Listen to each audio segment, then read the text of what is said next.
Suzuki मैरान 2015 model है।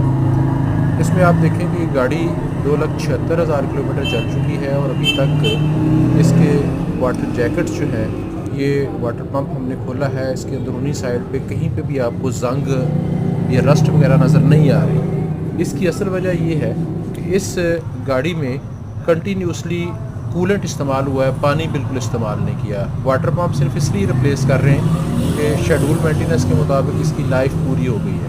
अभी water pump की कोई अब नॉर्मल नॉइस नहीं है और ना ही कोई लीकेज है। इसको आप वाज़ेह देख सकते हैं कि रेडिएटर की अभी हालत में आपको दिखाता हूँ।